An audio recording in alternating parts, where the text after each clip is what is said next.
Welcome to the Deep Dive. Today, we're taking a truly unique look at a fascinating family's journey across generations. We're exploring how their actions really shape their destinies.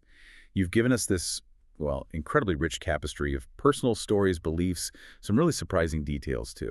And our mission really is to unpack the workings of what many call the law of karma. Exactly. And what's so striking here is how meticulous the connections are in these sources. They link very specific life choices, specific actions to their consequences. And not just in this life, but, echoing into the next. We'll be looking at the precision of karma, how seemingly small things can have huge impacts, and also how acts of merit, even quite simple ones, can offer, well, incredible protection. Okay, sounds fascinating. Let's unpack this family story then, starting with the patriarch, the grandfather. His life seems quite eventful. Yes, his journey began when he arrived in Thailand from China. And he had a really varied life, didn't he? Moved from construction, I think, to selling noodles, then pork, and finally he settled into farming. Right. But the material we have also uncovers some, frankly, pretty unsettling details about his habits. Can you walk us through those and how these insights connect them to his karmic path? Certainly. So from about age 30, he became a heavy drinker. But what's particularly disturbing is this specific habit mentioned, consuming live newborn mice. He Uh, apparently believed it was a tonic, for strength. wow. Okay.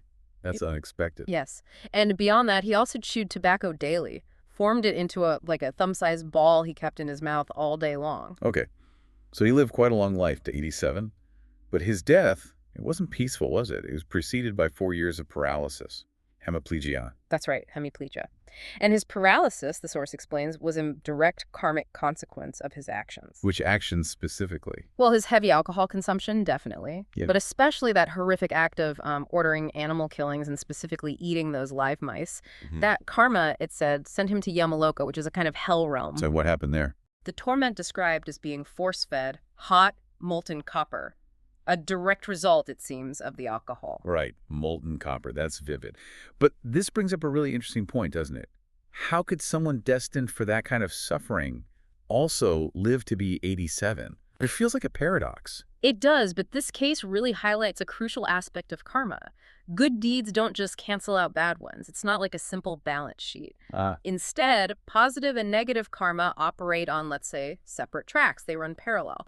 So while his negative actions, the drinking, the cruelty, led to that immense suffering in Yamaloka, his long life was actually attributed to positive past karma. from a previous life. Yes, specifically donating water to the poor in a past life. So each action, good or bad, bears its own fruit independently. That's a really important distinction. It's Yeah. much more complex than just good versus bad. And thinking about that specific karma, Mhm. the eating live mice karma, No. what are the longer-term echoes of something like that? The source mentioned things like aches and pains or even death in infancy. It sounds chilling. It is chilling. And it speaks to the precision and the scale of these karmic debts. The material explains it like this. If the results of that specific karma were to unfold gradually over time, it would manifest as chronic illnesses, those aches and pains in future lives, just sort of lingering suffering. Okay. However, if the karma from, say, all those individual mice he consumed were to converge, to ripen all at once, it could lead to death in infancy, not just once, but for many, many lifetimes. Wow. That really underscores how deeply our actions can echo, doesn't it? Sometimes for generations or lifetimes. Absolutely. It's quite profound when you think about it that way. Okay, so from the patriarch's really intricate story, let's turn to the matriarch now, the grandmother. Mhm. Her story is also compelling, right? What was her life like? Yes, her story adds another layer. She also came from China, initially working as a laborer. And like her husband, she had her vices. Regular smoking was one, and also gambling. Apparently she was hoping for quick riches, that sort of thing. Okay. Yet we also learn about something really positive from her past, don't we?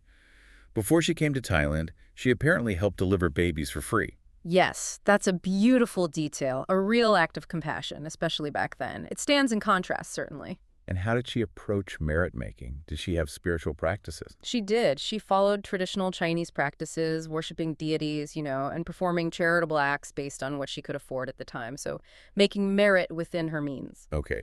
Now, her death at 86, there were some poignant details. Asking your mother to stay near, leaving half a bottle of orange juice. But the family's perceptions after her death were quite striking, weren't they? The daughter-in-law seeing her eyes open when she was disposing of the juice, and your own mother seeing her spirit, days later, asking for an umbrella to return. How do we understand those experiences from a karmic perspective? Right. This is where the insights offer a really clear distinction between perception, or maybe attachment, and spiritual reality. The material clarifies that while those experiences felt incredibly real to the family members. Which I'm sure they did. Absolutely. But the grandmother herself had already transitioned. Her consciousness had moved on. Her mind, it's explained, was tied to her previous beliefs, her practices. And so she went to a Fumathewa realm. Fumathiwa, what's that? It's a type of earth deity realm, often located near places of worship or significance from one's life. In her case, near a shrine not far from the family home. So those visions, seeing her eyes open, seeing her spirit asking for the umbrella, were explained essentially as the living thinking it themselves. Ah, so projections of their own minds. Exactly, stemming from their deep attachment, their love, their worry for her. It wasn't an actual visitation by her spirit, which had already departed to its next destination based on her karma and state of mind at death. That's a fascinating clarification. Perception versus reality. Okay. Okay, let's move to the next generation. Their children, your parents, they add another layer of this karmic complexity. Tell us about the father first. Okay, the father. He also came over from China, had various jobs, eventually ran his own businesses, and similar to his parents, he wasn't without his vices. Drinking, smoking, and also gambling, specifically a type called gam tua. Gam tua. Yeah, it's described as a kind of high-stakes Chinese gambling, often with cards or dice, so he had those tendencies. Right. But, like his father perhaps, the insights reveal he also performed some incredibly significant good deeds. What were those, and how did they play out karmically for him? This is really key. Despite those vices, he engaged in extensive public service merit back in China, things like building community halls, roads, even schools. He also supported relatives back home, sending money regularly. That created a lot of positive karma. And how did his life end? He passed away relatively young at 66. He apparently refused to stay in the hospital towards the end, became quite delirious, just wanted to go home. And you mentioned perceiving his subtle body at the hospital. Yes, the listener perceived that. Right. And that, similar to the grandmother situation, is attributed to the listener's own preoccupation and connection, not necessarily an objective sighting. But crucially, regarding his destination, that huge amount of merit from his public service combined with something else. What was that? Combined with his son's, your brother's merit, specifically from a short-term ordination he undertook, and his lifelong dedication to Buddhist work at the temple. All that combined merit literally held him up. It prevented him from falling into lower realms despite his vices. So where did he go? He actually joined the grandmother in that Fumathewa realm near the shrine. It's a powerful example of how strong, positive deeds, and even the merit dedicated by loved ones, can provide significant protection. That really is powerful, especially the idea of merit from others having an effect. Okay, now let's talk about your mother's life. What do we learn about her? Her life story is one of incredible hard work, really. Even during pregnancy, the source mentions her carrying heavy water, feeding pigs, just constant effort. And alongside that, she was deeply involved in merit-making activities. Regular kathina donations, helping to fund the building of Buddha images, supporting the monks. A lot of devotional practice. And the material mentions a 2-month illness she suffered. Severe dizziness, vomiting. How is that explained karmically? Yes, that illness was attributed to specific past karma from killing animals for food, likely in previous lives, or perhaps earlier in this life. But she recovered from it. She did, and her recovery was directly linked to all the merit being made by her son, your brother again, and also his guidance. He encouraged her to keep making merit daily, things like offering alms to monks, releasing fish or other animals. That continuous positive action is credited with her recovery. It shows the active role merit can play in overcoming obstacles. Now, there was a specific question raised about your mother stopping the sale of beer and cigarettes in her shop. What's the karmic significance of that act? Does stopping something negative create new merit? That's a great question, and the clarification is important. Stopping the sale of those things is described as an act of abandoning evil, or labap in the terminology used. This is hugely beneficial. Why?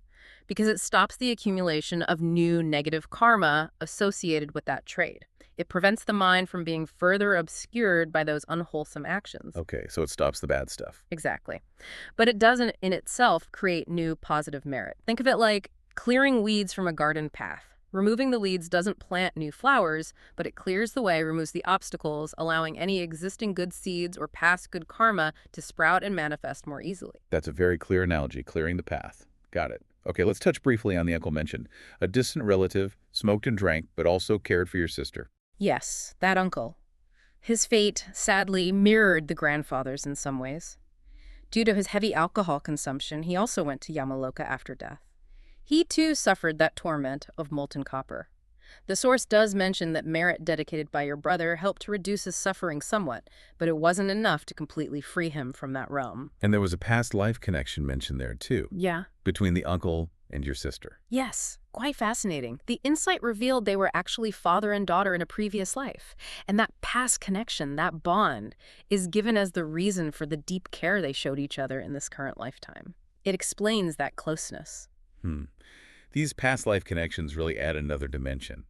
Now, thinking about the family's overall situation, they apparently experienced financial struggles early on, but later found prosperity. How is that pattern explained karmically? This is linked directly to the concept of inconsistent charity. The material suggests the family's merit-making, particularly acts of charity or donation, wasn't always consistent. It was sometimes based on mood or maybe opportunity. So during periods when charity wasn't performed or perhaps past charity hadn't ripened yet, life was hard. Making money required immense effort. But when the fruits of past good deeds, past charity did ripen and bear fruit, then life improved, prosperity came more easily. So consistency is key. It seems so. It highlights the importance of consistency in performing good deeds if you're seeking stable, positive outcomes like prosperity. It's not just if you do good, but perhaps the regularity and intention behind it. That's a very practical, relatable insight. Now let's turn toward you, the listener, and your personal health questions. Yep. You asked about thyroid disease and also white spots on your hands. The insights provided some very specific karmic causes. Yes, they did. For the thyroid condition, the primary cause given is past life karma relating to holding grudges.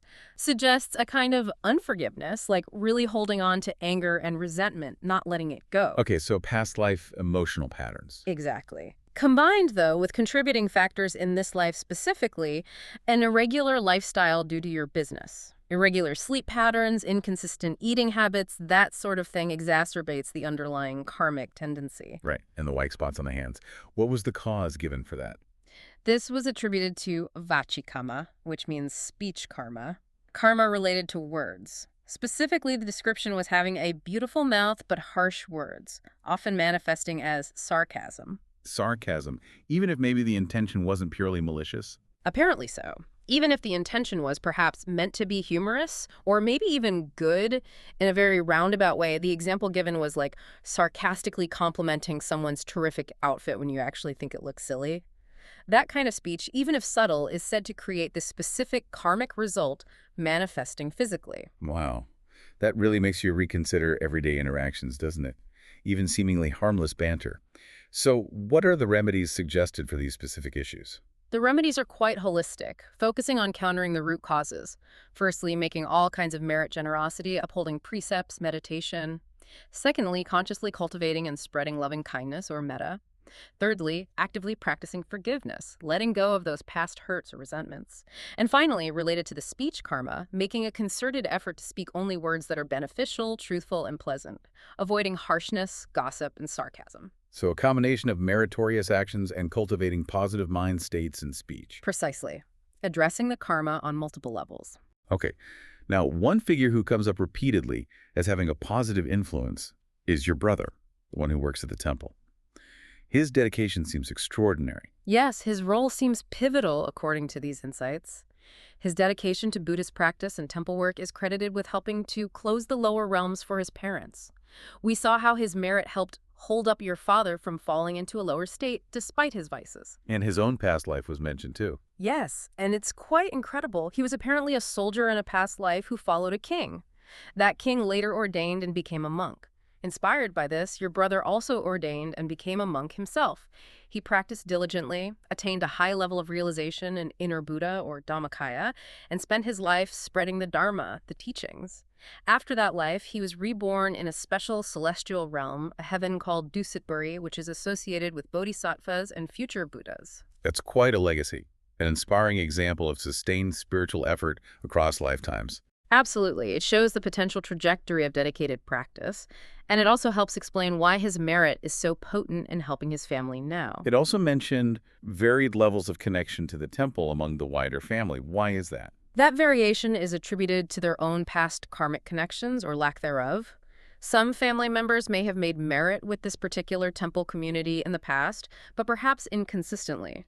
Others may simply have never created any connection, any merit, with this specific community or lineage before. So their inclination or opportunity to connect now varies accordingly. Right, it all ties back to past actions and connections. So, given all this incredibly detailed information, what's the takeaway for you, the listener? How should you navigate these family dynamics and this karmic understanding? The core advice seems to be patience and reason. When trying to help family members understand the temple or these principles, using gentle reasoning rather than pressure, and crucially, leading by example. By cultivating your own practice, applying these remedies, making positive changes in your own life, in your speech, your actions, your mindset, you become the most effective encouragement for others. They can see the benefits manifest in you. Lead by example. That makes sense. Wow, this has been an incredibly detailed and, frankly, precise deep dive, hasn't it?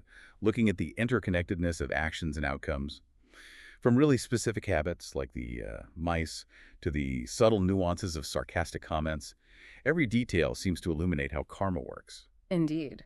I think this case study or this family history powerfully underscores that these laws of karma, as described here, are presented as universal and impartial. Understanding them isn't really about judgment, is it? It's more about empowerment. It shows us what kinds of actions lead to what kinds of results, what to cultivate, what to perhaps avoid if we wish for specific outcomes in our lives, and maybe even beyond. So, for you, our listener, what does this all boil down to?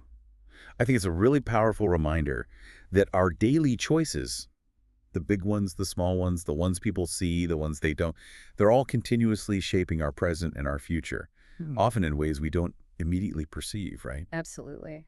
And that naturally leads to a question for reflection, doesn't it? What seemingly small habits or maybe patterns of interaction in your own life might be sowing seeds right now? Seeds for future consequences, whether positive or negative. Maybe it's worth taking a moment to reflect on the subtle ways we interact with the world and with each other every day. A very thought-provoking point to end on. And that's our deep dive for today. Thank you so much for joining us on this really fascinating exploration. Keep questioning, keep learning, and keep diving deep.